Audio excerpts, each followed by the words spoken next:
তো ফাইনালি কাজে বসলাম, আর এখন রিমি শুরু করবে আমার উপর মেকআপ করা। আর একটু কাছেই লাগবে, সাউন্ডে প্রবলেম, ফ্যান চলছে না তো। এইমাত্র কাজে বসেছি, এখন বসা যাক। সকালবেলাগুলো করা হয়ে গেছে, এখন বসলাম। এইমাত্র কতবার বললাম কথাটা।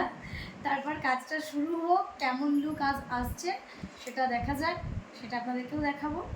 আর ওটা দেখার পরেও আপনাদের যদি পছন্দ হয়, যদি মনে হয় যে রিমিকে বুক করার ইচ্ছে আছে আপনাদের স্পেশাল দিনে, তাহলে অবশ্যই করতে হবে।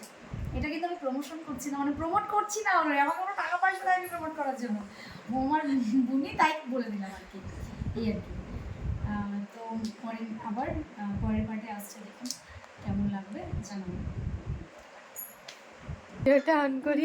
শোনো, আশ্চর্য কথাবার্তা। বল বল।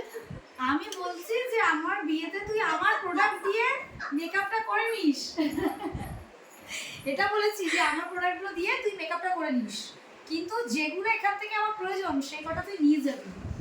বলছে কি ঠাকুর আজকে যেন মেকআপটা ভালো না হয়, আজকের উপরেই ডিপেন্ড করতেছে আমার সেই মেকআপগুলো দিয়ে। দেখেছিস যে এটা দিয়ে ঠিক আমার বিয়ের দিনের সাজটা আদৌ কমপ্লিট হবে নাকি আমাকে, এর উপরে ডিপেন্ড করছে সমস্ত। ও বলছে ঠাকুর আজকে যেন মেকআপটা ভালো না হয়। এরকম কোনো মেকআপ আর্টিস্ট আছে গাইস? আপনারাই কমেন্ট করুন। হ্যাঁ পাগল না? তোকে বলেছি আমার প্রোডাক্ট তুই ইউজ করবি আমার বিয়েতে, সমস্যা নেই আমার। সবাই জানো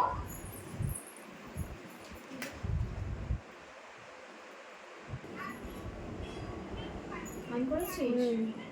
তো এখন এই যে আইল্যাশটা লাগানো হয়েছে, ওই জন্য আমি তাকাতে পারছি না, এইভাবেই কথা বলবো চোখ বন্ধ করে। আই মেকআপটা এত ভালো হচ্ছে, ভালো লাগবে আপনাদেরও। মেকআপটা পুরো কমপ্লিট হওয়ার পরে দেখবেন অনেক সুন্দর দেখাবে। আলতা পরা কমপ্লিট। হ্যাঁ আলতা পরাও হয়ে গেছে।